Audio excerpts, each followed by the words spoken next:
Hi, Hello Amantha. everyone, thank you for watching. So this is a coaching conversation and I'm Amantha King and I would like you to welcome my guest this morning, which is Yvonne Waring from Aurora Coaching. Hello Yvonne, how are you? Hi, Amantha. I am really well, thank you. I'm very excited to be here. Oh, that's lovely. Thank you so much for making the time because I know it's going to be brilliant. Now, just like to say, we've already had our cup of coffee, but you are welcome to have yours because we're going to ask a few questions of each other about coaching and our takes on coaching. So I guess people are probably wondering how we know each other, Yvonne. So would you like to let everyone know how we know each other? I certainly would. It was a great pleasure to get in contact with you, Amantha, at a time probably around, I think about the beginning or first couple of weeks of lockdown. And it occurred because my thoughts were that I have several strands of business interests. But sitting down and pressing that reset button in lockdown, I thought, well, I just think I need to really concentrate on what I really, really want to do. So where do my values lie? What am I really passionate about? And I realized that I probably needed a coach to help me.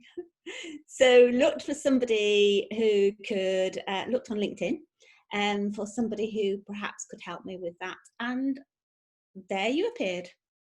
Fantastic. History. And so the reality is, I mean, as someone who's gone through that process yourself, how difficult is it to literally land on a coach? I mean, how do you start a process like that? Well, because I knew it was about business, I guess I turned naturally to LinkedIn. But I think that's a very good place to be to start. But I think you can also ask people who maybe have already had coaching to recommend. I think recommendations are really important. And it's just really about doing your research to realize what is it you want from a coach and which is the best coach for you. And it's all about identifying that empathy and that connection that you have with people. Just be able to sit down, as you say, have a cup of coffee and a chat, which is all coaching is really, and enjoy one another's company. Absolutely. And I guess for lots of people, it's knowing, once you decide or maybe commit to the concept of coaching, it's like, what type of coach do you need? Because as you and I both know, I mean, a bit like a jigsaw puzzle, there are so many different types of coach, styles of coach, outcomes that coaches can work on with you. So, I mean, for people watching this, how would you describe your style of coaching? Well, I think first of all, you have to think about what area of your life do you feel that you know coaching would most benefit you. So for me, when we met, it was about my business. So it evolved into my personal life as well, which is fantastic. I don't like labels. I absolutely hate labels for people, for anything. And a lot of people would say if you are a coach in different areas, in other words, if you've got different strands to your coaching offering, then you are a life coach. And I absolutely hate that label. I just hate it. And I suppose if you had to label it, I would call myself a mindset coach, because your mindset affects your career, your business, your relationships, your family, your friends, your personal life, how you view your life in general. All aspects of your life are influenced by your mindset. So I suppose that's the only label I would really want to give my style of coaching. How about you? Well, I love your description. So I'm going to springboard from that, really. And I suppose the only way that I would sort of define that even further for me is about being a behaviour coach, you know, very much almost adding neuroscience into that coaching as a platform, and then looking at values and leadership, which sort of just are the foundations of all behavior. So yeah, I'm really happy with the tag, the strap line, badge, whatever you want to call it, of a behavior coach, because for me, all results, all goals are the end product of a set of behaviors. So yeah, so I love it. Mindset, behavior. And for some people, you know, a life coach might be what they're looking for. We're happy to embrace that, right? You know, we know there's enough out there for all of us, isn't there? Whatever type of coach you are. So yeah, Totally. so I absolutely love that. So so now we know what our coaching styles are. So I'm a behavior coach, you're a mindset coach. Let's talk about some of the myths, shall we? Possibly. Would that be okay? Absolutely, of course. Because there's a lot of myths about coaching, isn't there? And we just don't have enough time today to chat through them all. So can you think of one that you'd like to debunk here and now for everybody? Oh gosh, yeah, straight away. Go for it. Because people think, oh, do I need a coach because there's something wrong with me? Have I got some sort of personality defect that makes me need a coach? Absolutely not. One of the biggest things that happened to me when I coached, you coached me, sorry, Amantha, was this idea about values. And you mentioned it briefly before, but I just want to really highlight that because that had a massive impact on me. We all think we know what our values are, but in reality, if you really dig deep as to define and highlight those values, it has a really dramatic impact on all aspects of your life.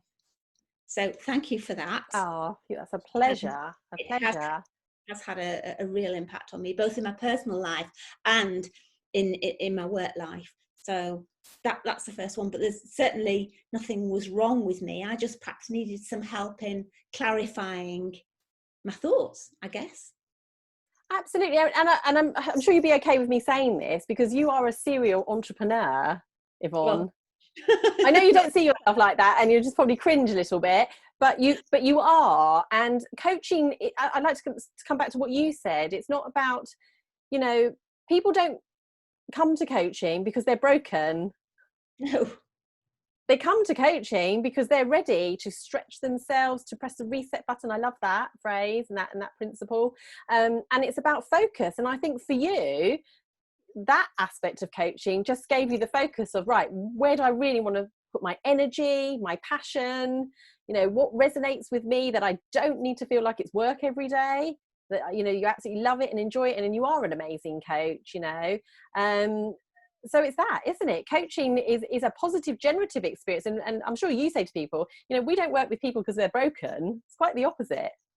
Absolutely. And I think on that point, one thing that's really important for me as a coach is to help people to understand that we can constantly learn about ourselves, about our life. So on this journey of continuous learning, to live the best life we possibly can, you know, it's that's so important. Oh, I'm completely with you. Completely. So it would be remiss of us, right, not to talk about maybe some of the things like you just said there. You know, we all need a coach, right? And that actually, this has been 108 days. I worked it out. It's 108 days since we went into lockdown in the UK. And although, yes, we're emerging slowly but surely, hopefully into a safer environment, we all have had things to battle with, challenges, highs, lows, and everything in between.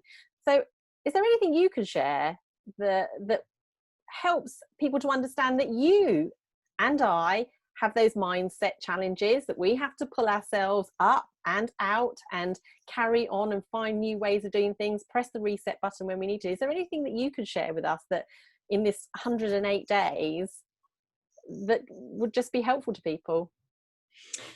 I hope so. I hope that what I can share, I think, is that we all have the good old imposter syndrome where we feel, am I strong enough to get through this? Am I good enough? Will I cope? You know?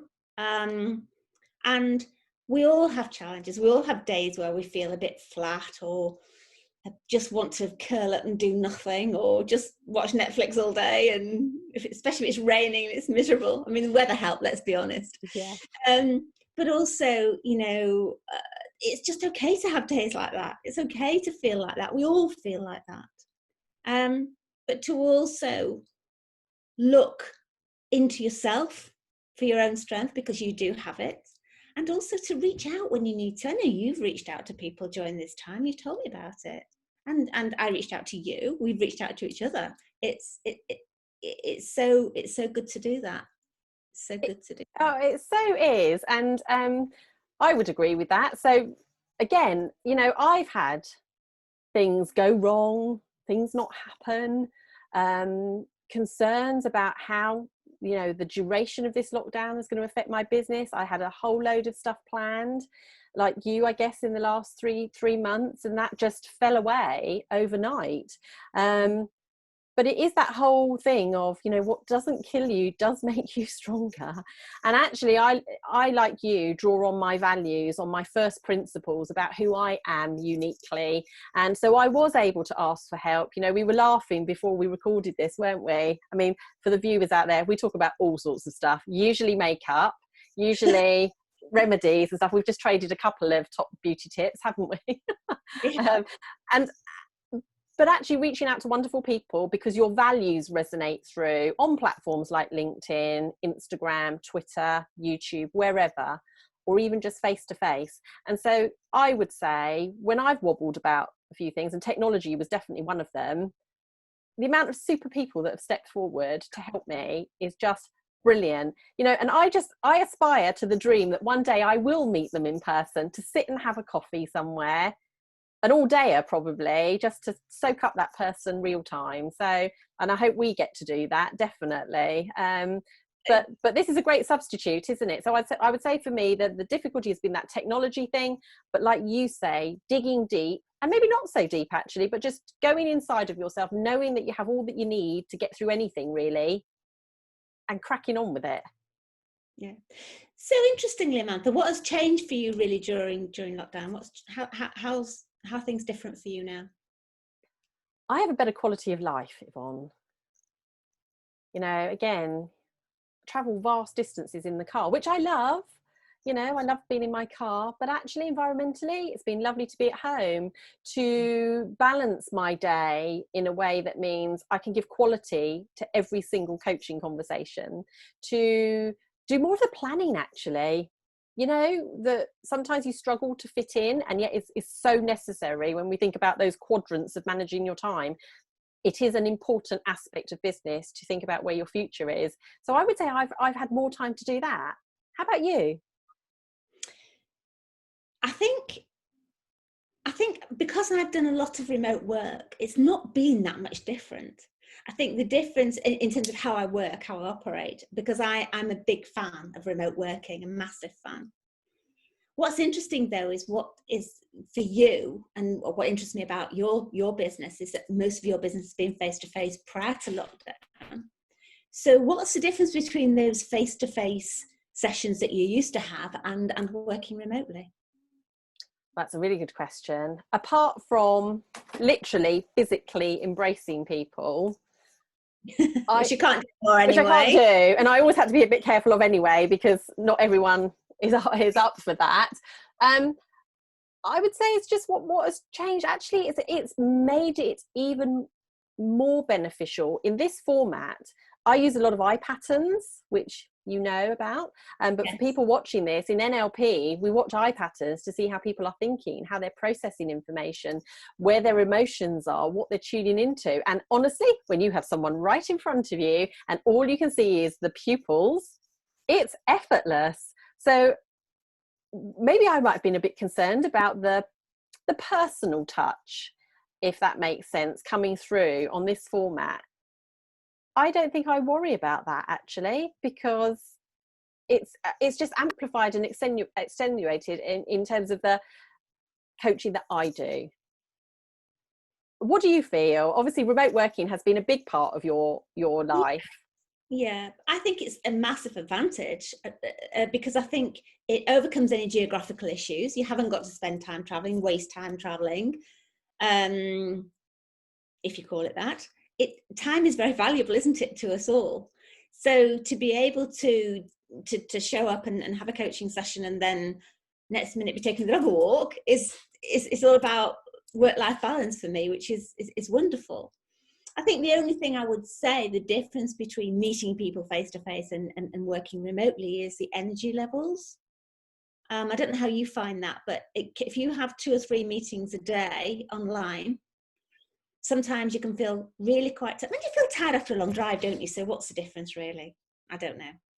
I would agree with that. And I really don't see more than 3 clients in a day for that reason, because I'm giving 100% to everyone. So I would agree with you, because we know that Zoom fatigue exists, and it really does. It really does. So yeah, no, that's really helpful. So I guess we're hurtling towards the finish line now, which is such a shame, because we could talk and talk and talk, and we will do another one. But if I was to say, Yvonne, if you could leave people watching this with the essence of your years of coaching, your years of experience and success in this field, what would you leave people with in terms of how you view coaching? I think it's the famous Bill Gates quote. I think everyone needs a coach. It doesn't matter who you are, what you do, everybody can benefit from coaching. And in essence, not to regard it with any fear or trepidation or anxiety. It's just a very natural process whereby your coach will have questions for you and you have all the answers inside your own head. All we're doing is unlocking those answers for you so you can live your very best life. Absolutely. And on that note, as we finish today, how can people get in touch with you, Yvonne? How's the best way for people to get in touch with you? The very best way is to go to my website, which is auroracoaching.co.uk, and there are plenty of contact options on there, whether you want to email me, give me a call, whatever you want to do. That's probably the quickest and easiest way to get in touch with me. Brilliant. Well, from me to you, as always, it's always so lovely to talk to you. And this is definitely a highlight from lockdown, isn't it? This connection that we have. We love chatting to one another, and long may it continue. So from me to you, thank you, Yvonne. And let's book another time to have another coaching conversation, shall we? I think that's a really, really good idea. As long as we don't do too many beauty tips on it. Not right. Too many beauty tips. Thanks so much, Yvonne. I'll see you next time. I shall see you soon. Take care. Bye.